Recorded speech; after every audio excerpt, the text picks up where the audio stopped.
Bienvenidos a la 11ª entrega del análisis del cuento La doncella manca, cuento que recojo del libro que se titula Mujeres que corren con los lobos, cuya autora es Clarisa Pincola Estés. Bueno, quizá ya a algunos de vosotros se os está haciendo un poco larga esta serie, ¿no? Porque eh, esta es la entrega número 11, que se dice pronto, y los vídeos, bueno, pues tienen su duración, ¿no? Entonces, bueno, pero yo sé que muchos de vosotros, aunque quizá no se note en los likes y en los comentarios, yo sé que hay muchos que estáis siguiendo esta serie con bastante interés, ¿no? Bueno, no, con esto no os quiero decir, no os estoy pidiendo que deis a me gusta y que hagáis comentarios, que bueno, que en otras ocasiones lo he hecho y tampoco tengo ningún inconveniente en hacerlo, ¿no? Pero vamos, que más bien hago referencia a que, bueno, pues si sigo adelante es porque sé que a muchos de vosotros os está interesando este análisis. Así que, bueno, pues vamos a empezar con esta. Son todas interesantes las entregas, pero esta, bueno, ya es que se lleva la palma. Venga, empezamos.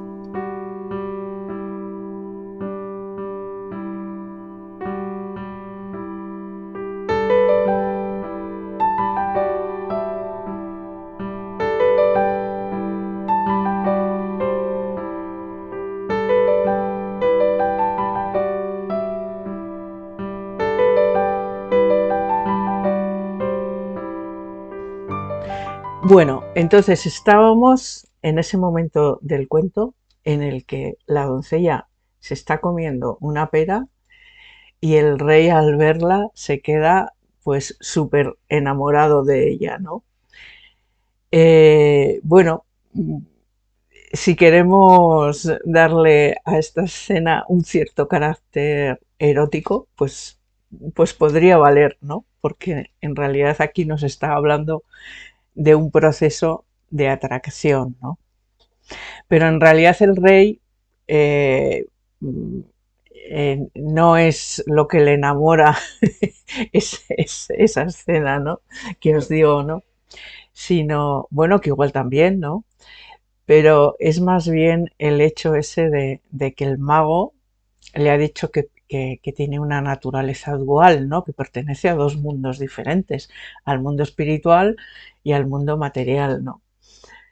Y, y además, bueno, yo supongo que esa imagen que tiene ella, ¿no?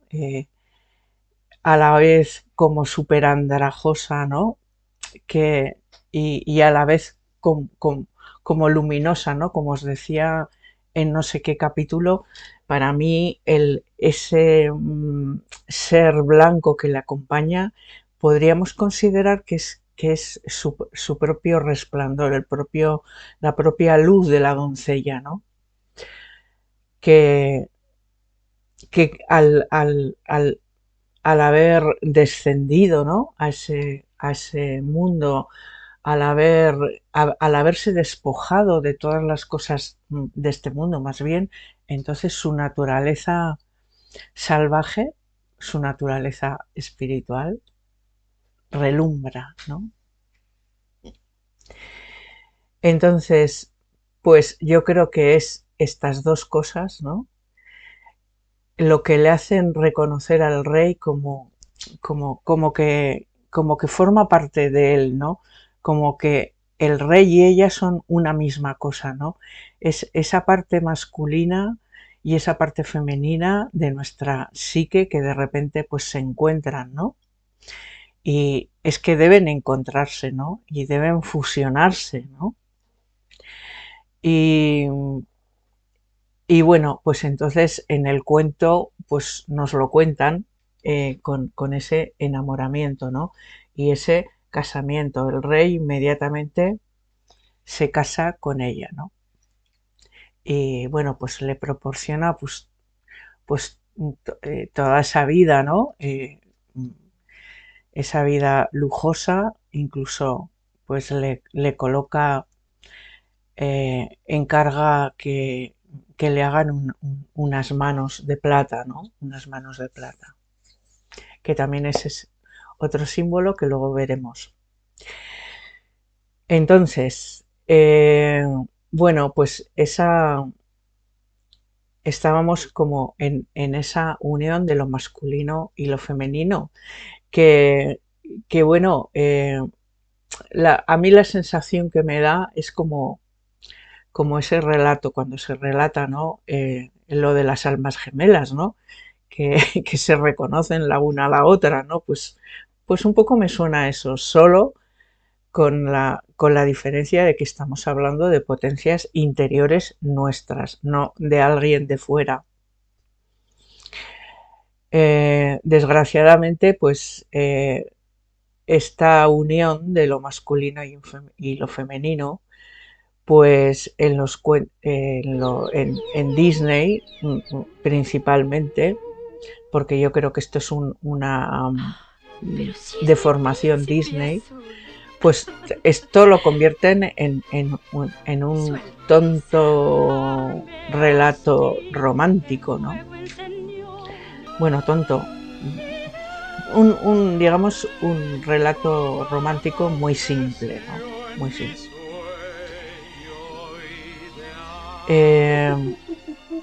Pero nada más lejos de la realidad de los cuentos, ¿vale? Porque en realidad, en los cuentos, y en este cuento también se ve claramente, ¿no? Es como que es la parte femenina de nuestro ser, es la que en realidad es la que hace de puente con el mundo espiritual, ¿no? Es nuestra parte femenina la que tiene la capacidad de ponerse en contacto con ese mundo espiritual, ¿no? Y desde ahí es como si arrastra a la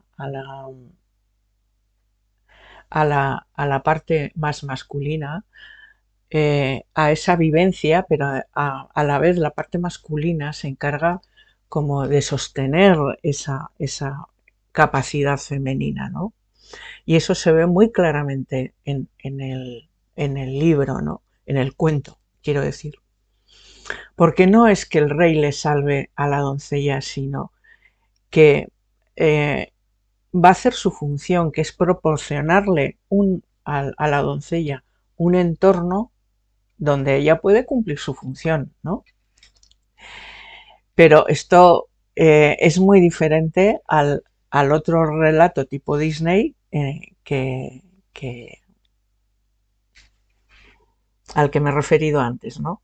Porque no estamos aquí hablando de hombres y mujeres, estamos hablando de energía masculina y energía femenina, o potencia de la psique masculina y potencia femenina, ¿no?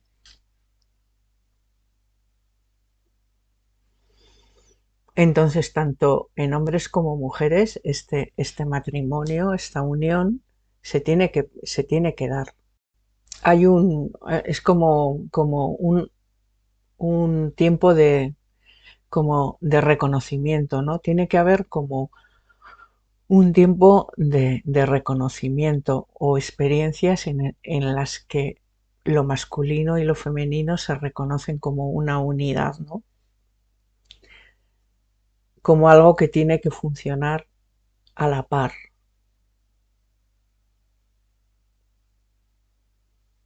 No en la pelea, sino en la unión. Bien. Bien, más cosas. En el cuento, eh, desde esta expresión de la doncella que dice, antes era de este mundo, pero ahora no lo soy, ¿no? Pues desde ahí el cuento nos está explicando que ella está viviendo en dos mundos. Este es otro mensaje del cuento, ¿no?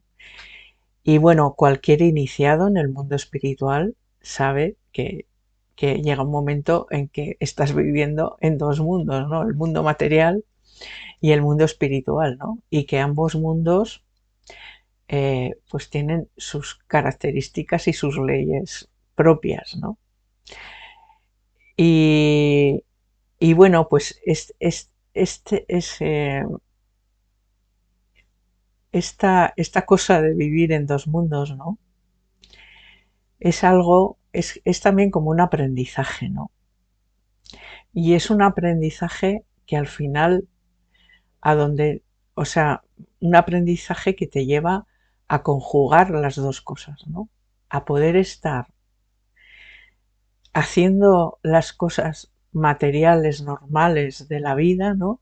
Y a la vez poder, po- tu conciencia puede estar más elevada, ¿no? En el, eh, o puede estar trascendiendo eso que vive, ¿no?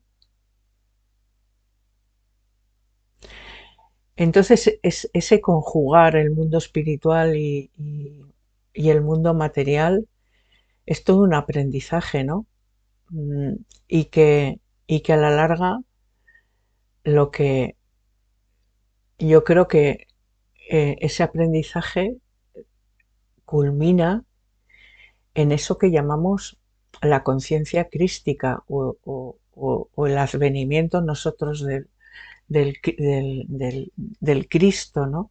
Que es la, cuando el espíritu se integra totalmente en la materia, es traer el cielo a la tierra, ¿no? Y ese es un acontecimiento que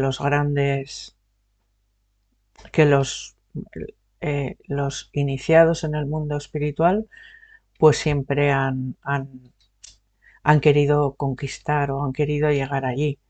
Y, y muy pocos, muy pocos eh, han logrado, ¿no? Hacer esto.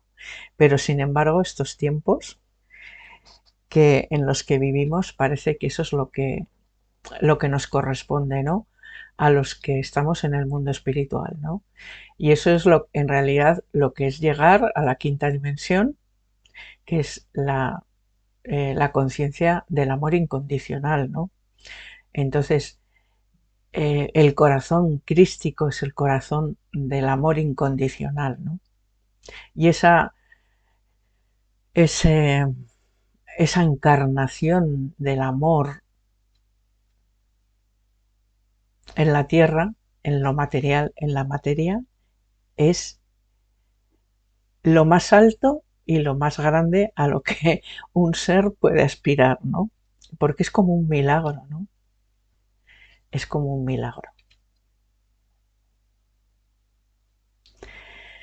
Y realmente yo creo que se puede decir que el verdadero iniciado está enamorado de esta circunstancia, ¿no? Yo creo que es lo que le pasa al rey, ¿no? Es, es una fascinación, ¿no? Lo que siente por la doncella, ¿no? Porque no solo la reconoce como parte suya, sino que la reconoce como el puente para su completud, ¿no? Para ese desarrollo espiritual que tiene que hacer, que ni en él ni en ella, aunque haya en este momento esta unión, va a estar completo porque todavía tienen que pasar algunas cosas. El rey tiene que pasar su noche, su descenso al inframundo, que lo veremos más adelante, ¿no? Porque el rey no ha hecho todavía ese proceso, ¿no? Y mientras tanto, la reina es cuando la reina, o la que era la doncella, que ahora es reina, entonces tiene que pasar por su verdadera noche oscura del alma, ¿vale? Porque en realidad, pues yo creo que a veces confundimos la noche oscura del alma con el descenso al inframundo, y son cosas diferentes. Para mí son cosas diferentes. El descenso al inframundo es, eh, por decirlo así, esa experiencia de reconocer y vivir nuestra sombra, nuestras partes ocultas y escondidas y oscuras, ¿no? Es el conocimiento de nuestro ego y de nuestra sombra. Eso es el descenso al inframundo. Pero la noche oscura del alma solo puede suceder una vez que el rey y la reina se han unido. Es decir, aquí la doncella está viviendo lo que muchos místicos pues llaman el encuentro con el amado. Pero claro, este es otro nivel del cuento diferente, ¿vale? No es ya solo la unión masculina y femenina, la unión de lo masculino con lo femenino, sino que el cuento también narra como otro estrato diferente del mundo espiritual, ¿no? Y que es un relato que pertenece más a la mística, ¿no? Y es el encuentro con el amado. La doncella está encontrándose con el amado. Y cuando el amado se va y le abandona porque tiene que hacer su descenso al inframundo, es cuando ella vive su noche oscura del alma. Quizá es como un segundo pasaje desdichado, ¿no? O de dolor, no sé cómo llamarlo, ¿no? Si el descenso al inframundo nos parece bastante fuerte, pues en la noche oscura del alma yo creo que todavía lo es más, ¿no? Porque ya has conocido, te has relacionado. La doncella está viviendo en un vergel, en un castillo, vive una vida en plenitud y está viviendo en el amor, y de repente eso, ¡buah!, se le termina.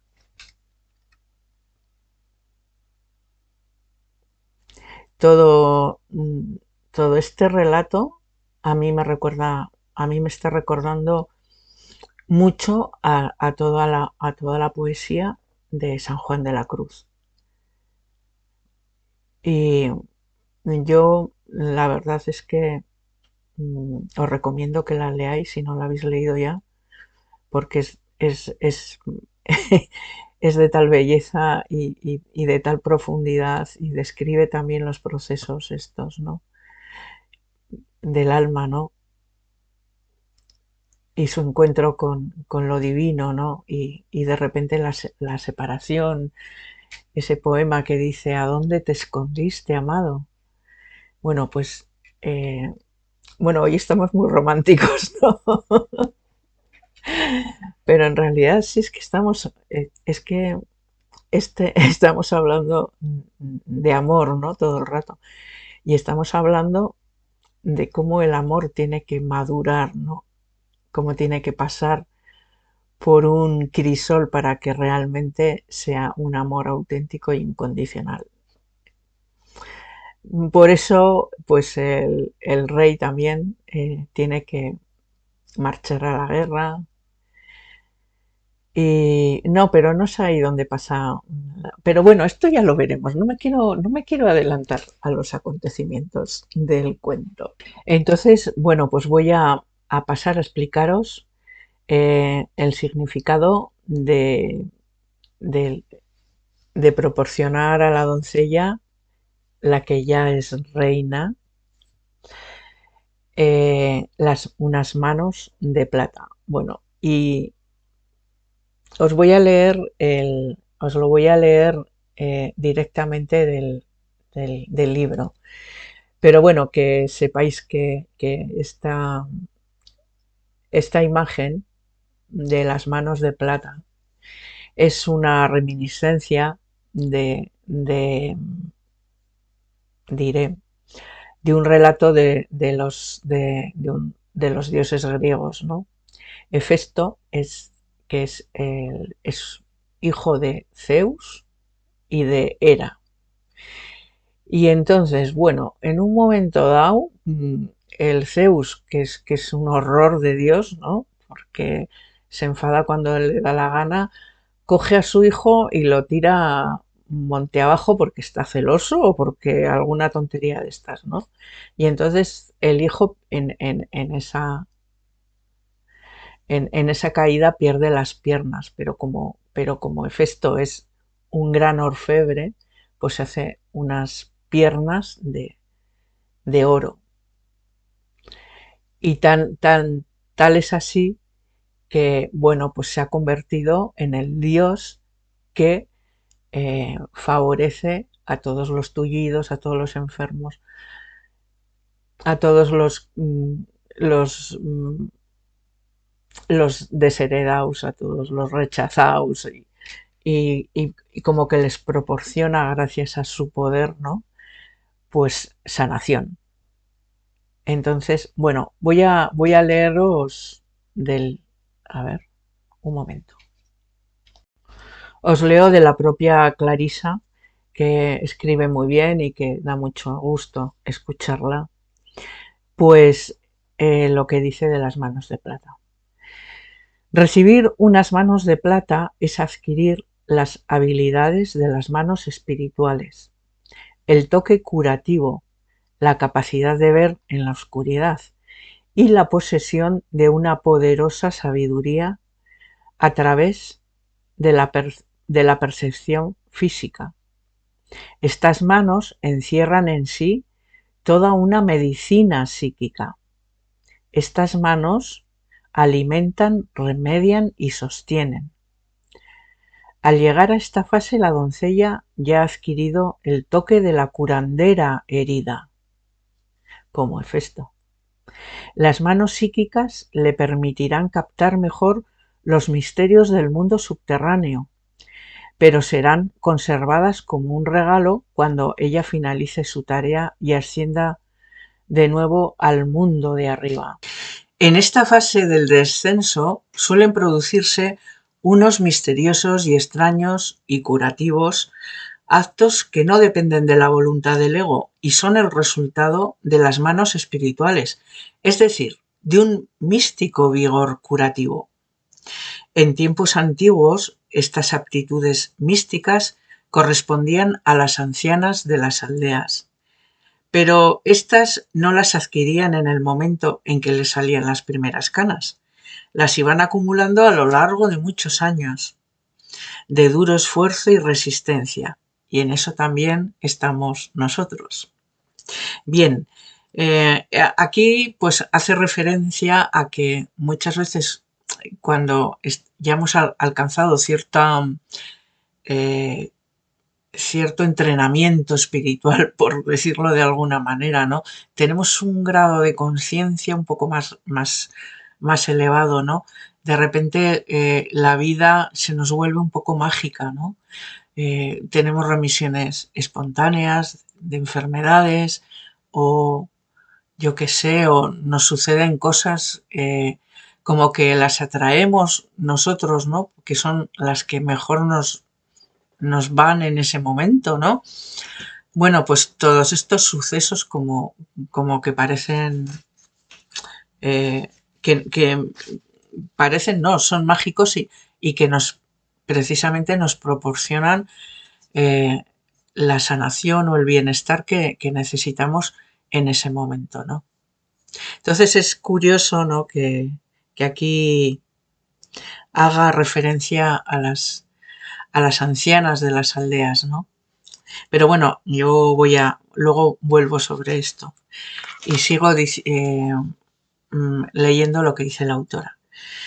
Se podría decir que las manos de plata representan la coronación de la doncella en su nuevo papel. Pero no se trata de la coronación de su cabeza, sino del acople de unas manos de plata a los muñones de sus brazos. Esta es su coronación como reina del mundo subterráneo. para aplicar, bueno, ya está, hasta aquí leo, hasta aquí leo. Eh, es vamos a ver, cuando dice aquí la autora, ¿no? Que son unas manos que se ponen, como son unas manos, ahora no me sale la palabra.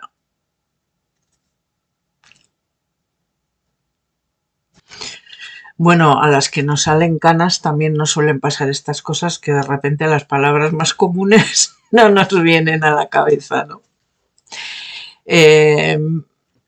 Bueno, pues me quería referir a que lo que se pone en la doncella son unas prótesis, ¿no? Y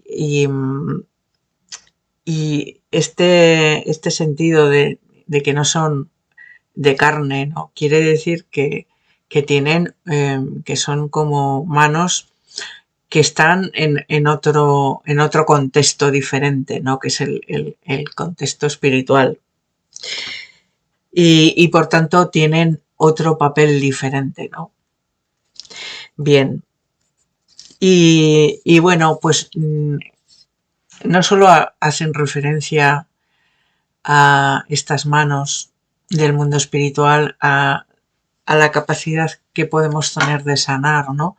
Con nuestras manos, que también, sino a todas esas otras habilidades y potencias psíquicas que tenemos por desarrollar los seres humanos y que todos podemos acceder a esas habilidades, ¿no? Como son la telepatía, yo qué sé, todas estas, ¿no? Algún día voy a hacer un vídeo solo haciendo un listado, porque hay un montón de capacidades innatas en la persona por las cuales no necesitaríamos tanta tecnología y que eso, que son facultades que están dormidas, que están por desarrollar, ¿no? Y que bien podríamos emplear tiempo y esfuerzo en desarrollarlas, ¿no? Y no emplear el tiempo y el esfuerzo en otras cosas que nos limitan, justo todo lo contrario, ¿no? Nos desempoderan, nos hacen esclavos, dependientes, etcétera, etcétera. Pero bueno, parece que eso no conviene, con lo cual, pues bueno, hay que procurar que las cosas vayan por ese camino, ¿no? De la pequeñez, por así decirlo, en vez de la grandeza, ¿no? Bien, pues yo para finalizar el vídeo quería volver otra vez a hacer referencia a esa imagen de la doncella en el vergel, que está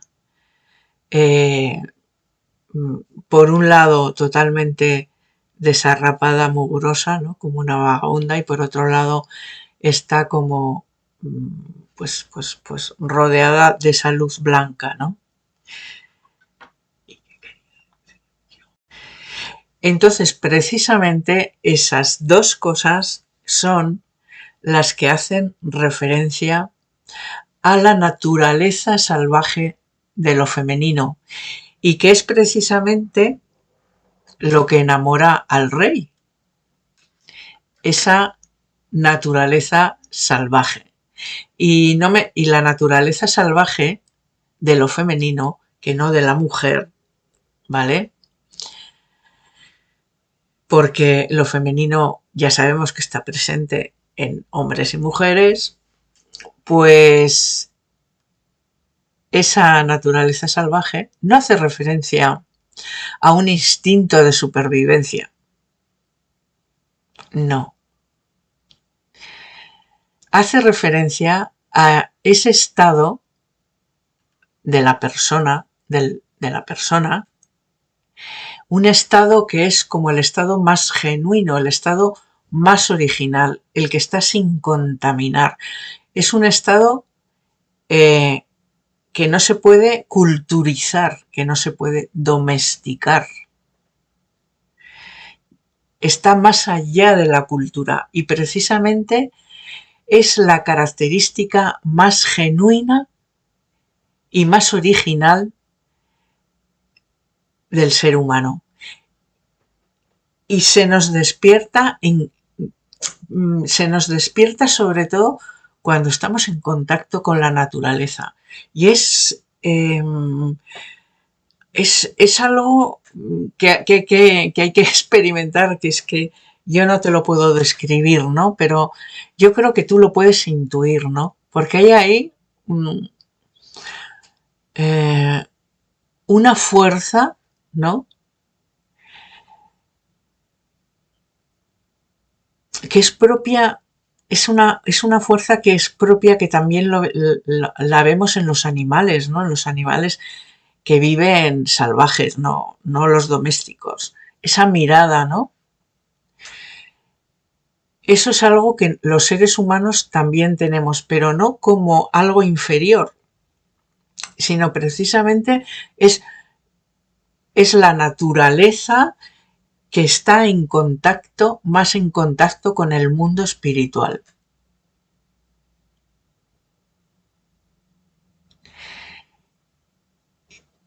Y claro, pues eso es esa naturaleza salvaje de lo femenino, se la han cargado a lo largo de estos últimos milenios. Bueno, no se la han cargado del todo porque realmente pues todavía la podemos sentir, ¿no? Incluso la podemos recuperar y la podemos llamar y podemos hacerla más manifiesta en nosotros, ¿no? Pero si no accedemos a esa faceta, no podemos acceder al mundo espiritual. No nos engañemos. El mundo espiritual no es para corderitos inocentes e inofensivos.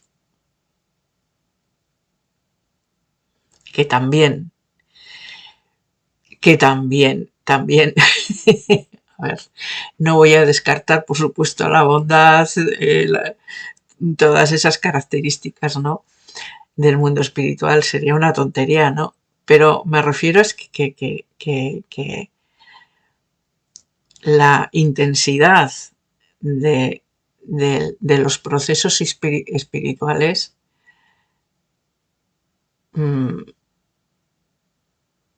tienen pues esta característica de la que estamos hablando, ¿no? Son procesos muy intensos, muy fuertes y que realmente nos ponen en contacto, pues eso, con toda esa vida nuestra que no tiene creencias, que no tiene programaciones, sino que está limpia de programaciones, de parásitos y de creencias. Y es esa naturaleza la que tenemos que recuperar. Y esa es una naturaleza, por supuesto, es muy intensa. Porque es como la vida en su estado más puro, ¿no? Bueno, pues desde ahí parte la espiritualidad o el proceso espiritual, ¿no?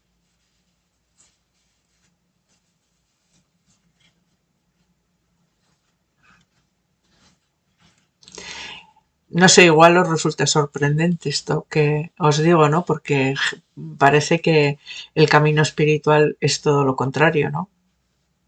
O bueno, todo lo contrario, se refiere más bien a acceder pues a estados muy elevados, claro, pero esos estados elevados no se obtienen ni a través de nuestra mente racional, ni a través de la cultura, ni de la intelectualidad, No.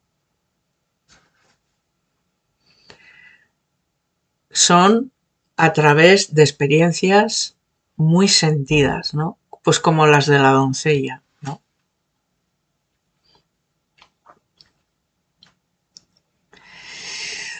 Bueno, yo creo que me he explicado, ¿no? Si no, pues ya sabéis, dejármelo. Si no me explico, dejármelo en los comentarios y procuraré explicarme mejor de lo que me explico.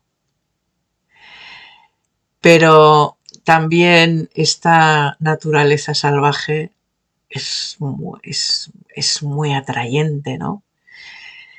Yo cuando hace muchísimos años leí este libro, es que no podía leerlo del impacto que estaba provocando en mí precisamente el encontrarme por vez primera con ese estado salvaje de mi ser, ¿no? Y que es de una potencia increíble. Bien, pues nada, hasta aquí el tema de hoy, muy romántico y amoroso, y que nos ha hablado sobre todo del amor incondicional bueno, y seguirá hablando de esto, ¿no? En los próximos capítulos veremos cómo ese amor tiene que ser mm, pulido como una piedra preciosa. Adiós.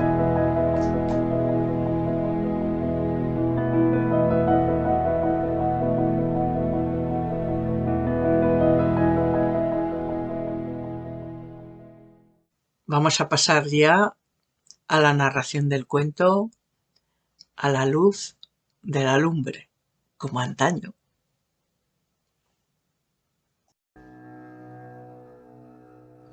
Había una vez, ya hace algunos días, un hombre que vivía camino abajo y que poseía una enorme piedra en la que molía el trigo de los vecinos y lo convertía en harina. El molinero estaba pasando por una muy mala época, pues solo le quedaba la áspera y enorme muela que guardaba en un cobertizo y un precioso manzano florido que crecía detrás de este. Un día en que se fue al bosque con su hacha de plateado filo para cortar leña, apareció un extraño viejo detrás de un árbol y le dice este viejo extraño al molinero: no hace falta que te atormentes cortando leña. Te cubriré de riquezas si me das lo que hay detrás de tu molino. Y pensó el molinero: ¿y qué otra cosa hay detrás de mi molino sino el manzano florido? Y entonces, pues lógicamente, aceptó el trato del viejo. Y el viejo le volvió a decir: dentro de 3 años vendré a llevarme lo que es mío. Y se despidió con una carcajada mientras se alejaba renqueando entre los árboles. El molinero se tropezó con su mujer por el camino. Ella había huido a toda prisa de la casa, con el delantal volando al viento y el cabello alborotado. ¡Esposo mío! Al dar la hora, apareció en la pared de nuestra casa un soberbio reloj, y nuestras rústicas sillas fueron sustituidas por otras tapizadas de terciopelo, y en nuestra pobre despensa abundan piezas de caza, y nuestras arcas y cajas están llenas a rebosar. Te suplico que me digas cómo ha podido suceder tal cosa. Justo en aquel momento unas sortijas de oro aparecieron justo en sus dedos. y su cabello quedó recogido con una diadema dorada, de oro más bien. ¡Oh!, exclamó el molinero, contemplando con asombro cómo su pobre jubón se transformaba en una prenda de raso. Ante sus ojos, sus zuecos de madera con los desgastados tacones se convirtieron en unos espléndidos zapatos. «Ah, esto es obra del forastero», dijo con la voz entrecortada por la emoción. «En el bosque me tropecé con un hombre muy extraño vestido de negro, que me prometió riquezas si yo le daba lo que hay detrás del molino. Ya plantaremos otro manzano, esposa mía». «Oh, esposo mío», gimió la pobre mujer, mirándole como si acabaran de asestarle un golpe mortal. El hombre vestido de negro era el demonio, y es cierto que lo que hay detrás del molino es un árbol, pero ahora nuestra hija también está allí, barriendo el patio con una escoba de ramas de sauce. Los desconsolados padres regresaron a toda prisa a casa, derramando amargas lágrimas sobre sus ricos ropajes. Su hija se pasó 3 años sin encontrar marido, a pesar de que su carácter era dulce como las primeras manzanas primaverales.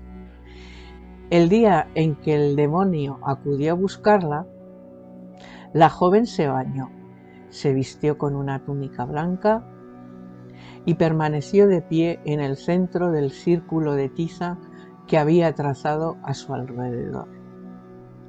Cuando el demonio alargó la mano para agarrarla, una fuerza invisible lo arrojó al otro lado del patio.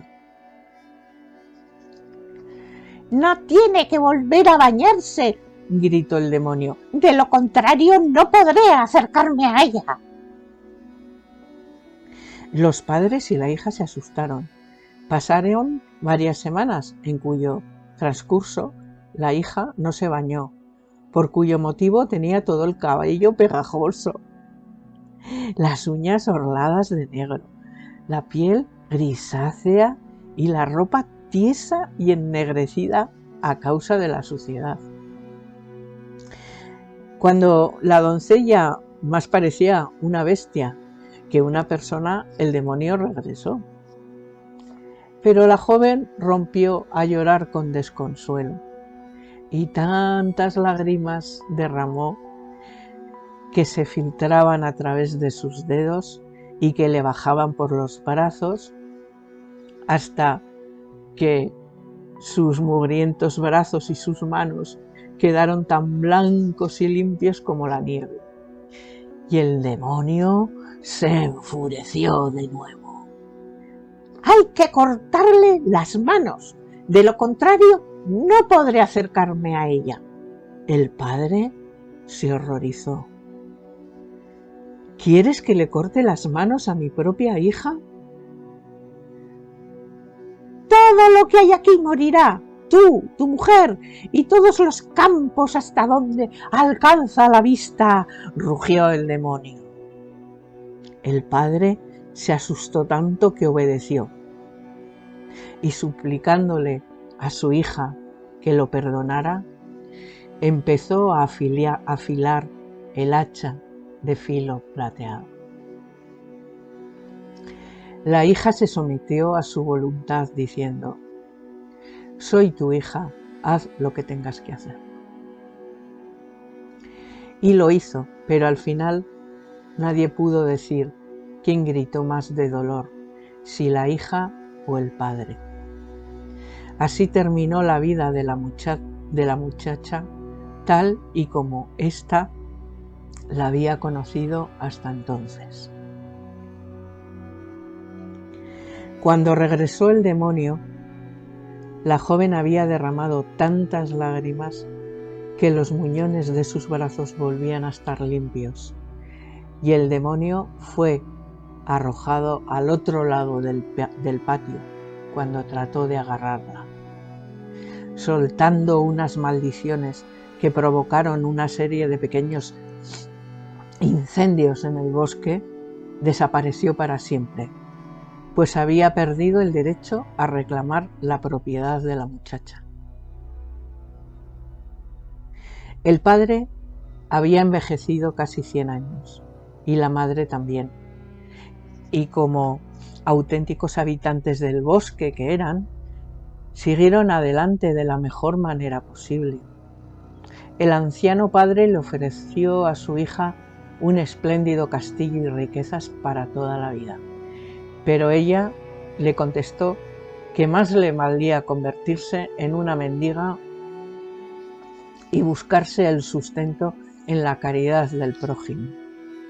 Así pues, la joven se envolvió los muñones de los brazos en una gasa limpia y al rayar el alba abandonó la vida que había conocido hasta entonces.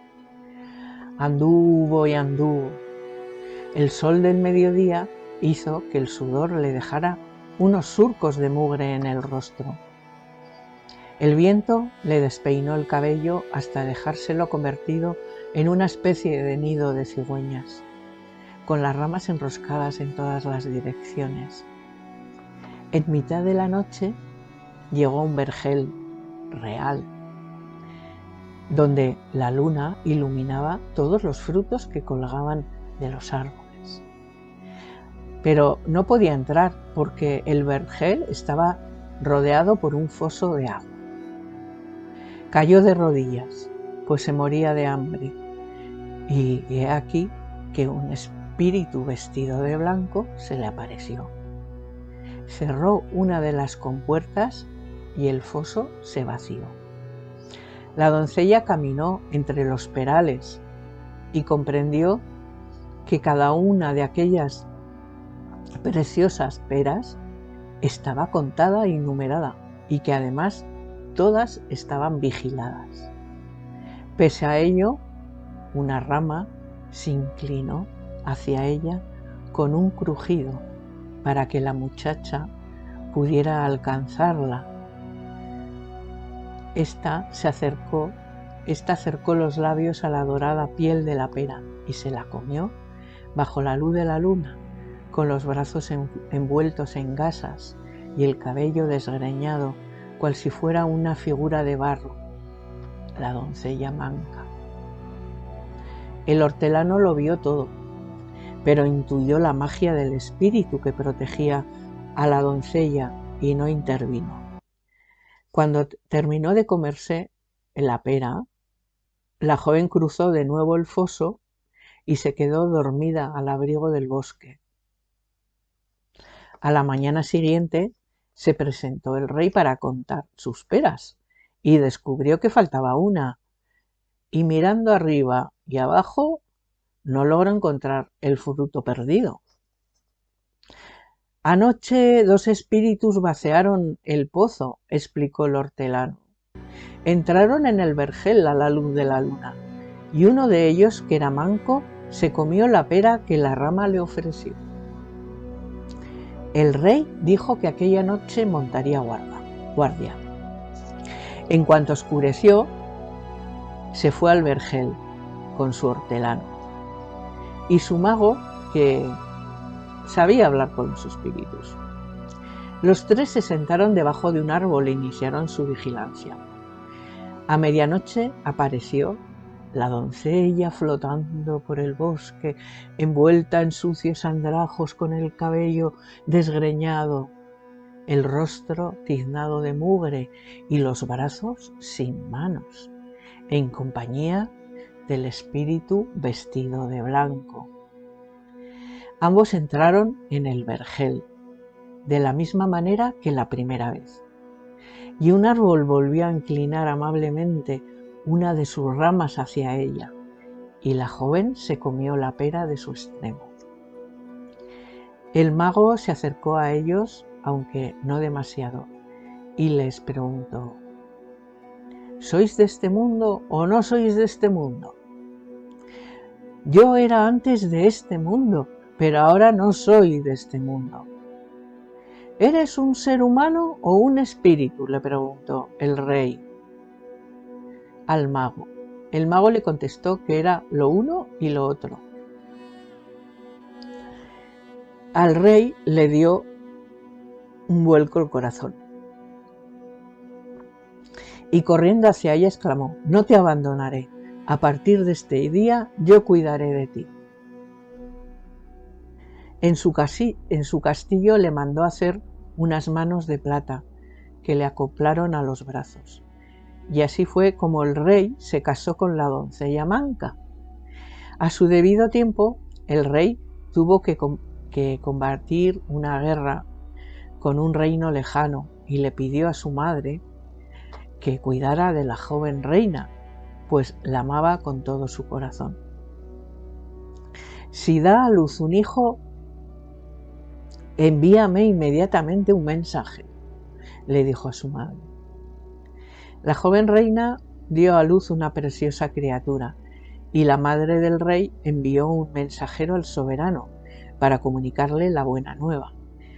Pero por el camino el mensajero se cansó y al llegar a un río se sintió cada vez más soñoliento, hasta que al final se quedó completamente dormido a la orilla de la corriente. El demonio apareció por detrás de un árbol y cambió el mensaje por otro en el que se decía que la reina había dado a luz una criatura que era medio persona, medio perro. El rey se horrorizó al leer el mensaje, pero envió un mensaje de respuesta en el que transmitía su amor a la reina y ordenaba que cuidaran de ella en aquella terrible prueba. El muchacho que llevaba el mensaje llegó nuevamente al río y, sintiéndose tan pesado como si hubiera participado en un festín, no tardó en volver a quedarse dormido a la orilla del agua. Entonces apareció de nuevo el demonio y cambió el mensaje por otro que decía: «Matad a la reina y a la criatura». La anciana madre se turbó ante la orden de su hijo y envió a otro mensajero para confirmarlo. Los mensajeros fueron yendo y viniendo y todos se quedaban dormidos junto al río, y el demonio fue cambiando sus mensajes por otros, cada vez más terribles, hasta llegar al último que decía: «Conservad los ojos y la lengua de la reina como prueba de su muerte». La anciana madre no pudo soportar la idea de matar a la joven y dulce reina. En su lugar sacrificó una paloma, le arrancó los ojos y la lengua y los guardó. Después ayudó a la joven reina a sujetarse a la criatura al pecho, la cubrió con un velo y le dijo que huyera para salvar su vida. Ambas mujeres lloraron y se despidieron con un beso. La joven reina anduvo hasta llegar al bosque más grande y frondoso que jamás había visto en su vida.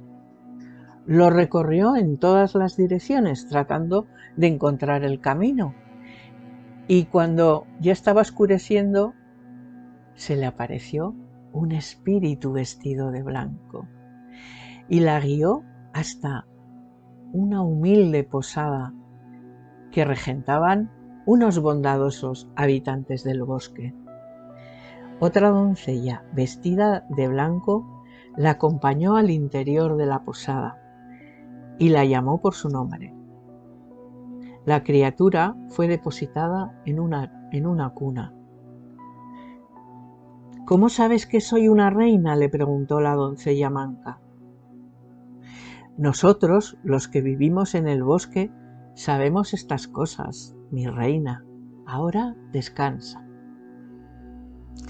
La reina permaneció 7 años en la posada, viviendo feliz con su hijo. Poco a poco le volvieron a crecer las manos, primero como las de una criatura, tan sonrosadas como una perla, después como las de una niña y finalmente como las de una mujer. Entretanto, el rey regresó de la guerra y su anciana madre le preguntó, mostrándole los ojos y la lengua de la paloma, ¿por qué me hiciste matar a dos inocentes?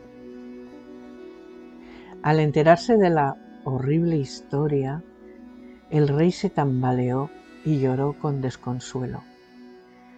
Al ver su dolor, la madre le dijo que aquellos eran los ojos y la lengua de una paloma, y que había enviado a la reina y a la criatura al bosque. El rey juró que no comería ni bebería y viajaría hasta los confines del mundo para encontrarlos. Se pasó 7 años buscándolos. Las manos se le ennegrecieron, la barba se le llenó de un pardo moho como el musgo y se le resecaron los enrojecidos ojos. Durante todo aquel tiempo no comió ni bebió, pero una fuerza superior a él lo ayudaba a vivir. Al final llegó a la posada que regentaban los habitantes del bosque. La mujer vestida de blanco lo invitó a entrar y él se acostó, pues estaba muy cansado. La mujer le cubrió el rostro con un velo y él se quedó dormido. Mientras permanecía sumido en un profundo sueño, su respiración hinchó el velo y poco a poco éste le resbaló del rostro. Al despertar, vio a una hermosa mujer y a un precioso niño mirándole. «Soy tu esposa y este es tu hijo», dijo la mujer. El rey quería creerla, pero vio que la mujer tenía manos. «Gracias a mis esfuerzos y a mis desvelos me han vuelto a crecer las manos», añadió la joven. La mujer vestida de blanco sacó las manos de plata del arca donde éstas se guardaban como un tesoro. El rey se levantó, abrazó a su esposa y a su hijo, y aquel día hubo un gran júbilo en el bosque. Todos los espíritus y los moradores de la posada celebraron un espléndido festín. Después el rey, la reina y el niño regresaron junto a la anciana madre. Celebraron una segunda boda y tuvieron muchos hijos, todos los cuales contaron la historia a otros 100, que a su vez la contaron a otros 100, de la misma manera que tú eres una de las otras 100 personas a quien yo la estoy contando. Y colorín colorado, este cuento se ha acabado.